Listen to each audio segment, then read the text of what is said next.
The moment I saw my best friend's body behind the library, I knew two things. She'd been murdered, and the killer had already chosen their next target, me. I woke up to the sound of sirens slicing through the quiet of Willow Creek, the kind of small town where nothing loud ever happens unless it's the 4th of July parade or Mr. Collins's ancient truck backfiring down Main Street. But sirens at 6:14 a.m. meant only one thing: trouble, big trouble. What I didn't know yet was that the trouble had my name written all over it. The morning air was colder than it should have been for late September as I stepped out of my tiny apartment above Sanderson's bakery. Flour dust floated out of vents like it was always snowing in that place. I was halfway down the stairs when someone shouted my name, Mara. I turned to see Deputy Joel Harmon jogging up the sidewalk, his uniform wrinkled like he'd slept in it. He always looked tired. Willow Creek had only 3 deputies, and 2 of them acted like the night shift was a suggestion, not a schedule. Joel. What's going on? He swallowed hard. You need to come with me. Why? He hesitated. It's Eva. My breath caught like I'd swallowed broken glass. Eva Turner, my best friend for 12 years, my almost sister, my Sunday movie partner, the person who once drove 4 hours to bring me soup when I had the flu.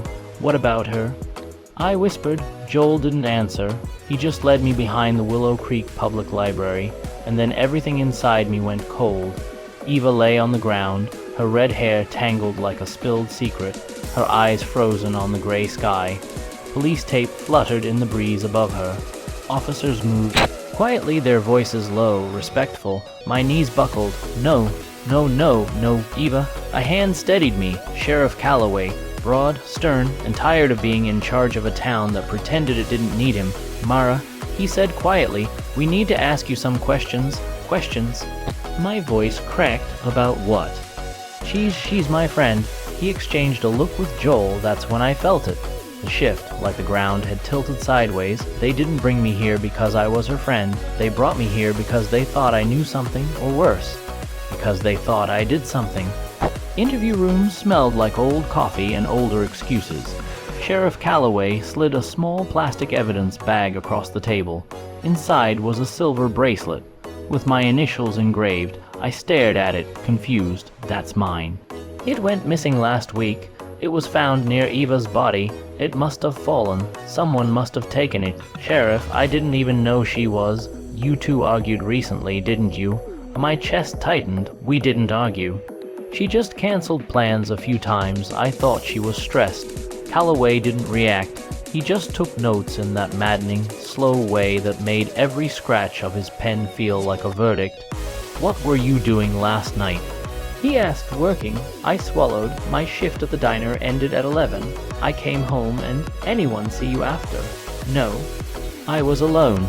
In a town like Willow Creek, being alone is practically a confession.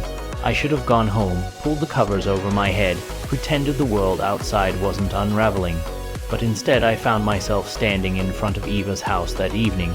Her light blue mailbox still had the little smiling sunflower sticker I'd put on it as a joke freshman year. The sight of it made my throat burn. I didn't expect anyone to answer when I knocked, but someone did. Tessa Ward, Eva's quiet coworker from the finance office. Mousy, polite, invisible. The type of person you forget in a group photo. Mara, she said softly. I heard what the police said. Of course she had. News in Willow Creek spread faster than mold in a swamp. I didn't kill her. I whispered, I know. Her eyes darted around nervously, because I think Eva knew something. Something dangerous. My pulse jumped. What do you mean? She glanced behind her again before leaning in. Eva was being followed. My blood turned to ice. By who? Tessa reached into her pocket and handed me a folded piece of paper. She told me to give this to someone if anything happened to her. I stared at her, stunned. Why me? She trusted you, Tessa whispered, maybe more than she should have. Then she shut the door. The paper trembled in my hands. At the top, in Eva's handwriting, if anything happens to me, it wasn't an accident. Trust nobody, not even. The sentence stopped halfway, like someone interrupted her. Below it was a single name, T. Ward Tessa, the quiet coworker. the one who handed me the note. My heart slammed against my ribs. Was she warning me or setting me up? Things moved fast after that. Late that night, someone broke into my apartment. I heard the footsteps, the rustle of drawers. I grabbed my phone and hid in the hallway closet, heart pounding against the wood like it was trying to escape. The intruder opened my bedroom door. I recognized the silhouette immediately. Tessa. She went straight to my desk drawer, where my kitchen knives were stored because I had nowhere else to put them, and she placed one into a small cloth bag. My knife, the one with my fingerprints, the one she planned to plant somewhere, maybe even on Eva. My breath froze. The floor creaked beneath me. Tessa's head snapped up. She saw me. Her expression changed. Softness peeling away, revealing something hollow underneath. "You weren't supposed to be here," she whispered. Why, my voice was barely a breath. Why, Eva? Her face twitched. She found out about the missing money from the town budget. She was going to tell. She should have kept her mouth shut. "And me, you were perfect," she said coldly, close enough to her to make it believable. Alone enough for no one to question it. Then she lunged. I scrambled back, shoving the closet door into her. She stumbled, dropped the knife bag, and I bolted toward the stairs, but Tessa wasn't as weak as she looked. She grabbed my hair, yanking me back so hard I saw white sparks. I elbowed her ribs hard. She hissed in pain, but didn't let go. "Stop fighting," she snarled. "Just accept it. Everyone already thinks you did it." But I wasn't going to die in the hallway of my own apartment. I twisted, grabbed a lamp from the table, and slammed it into her arm. She screamed. I ran. I didn't stop until I burst out the front door, straight into the arms of Sheriff Calloway and Deputy Joel. They stared at the scene, me bruised, panting, and Tessa stumbling into the doorway behind me. "What the hell?" Calloway muttered. "Tessa killed Eva." I gasped. She broke in. She tried to plant my knife. That's a lie. Tessa shrieked. She attacked me. She's trying to frame me. But her bag spilled open. My knife clattered onto the steps. Calloway stared at it, and the world seemed to stop. Tessa was arrested, screaming that it wasn't fair, that no one ever sees her, that Eva should have stayed out of her business.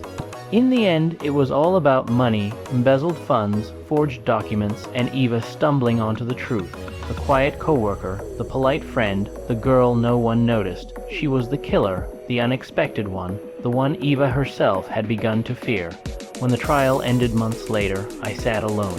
Outside the courthouse, fall leaves blew across the steps, swirling in orange and gold circles. It should have been beautiful, but nothing felt beautiful anymore. Joel approached and sat beside me. "You did good, Mara." "Eva will be proud." I nodded, swallowing the ache in my chest. I just wish she'd never trusted her. Joel gave me a gentle look. "She trusted you too." And that's what saved her story.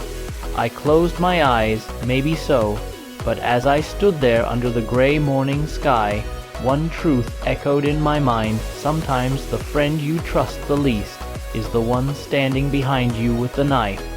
Please like and subscribe. Thanks for watching.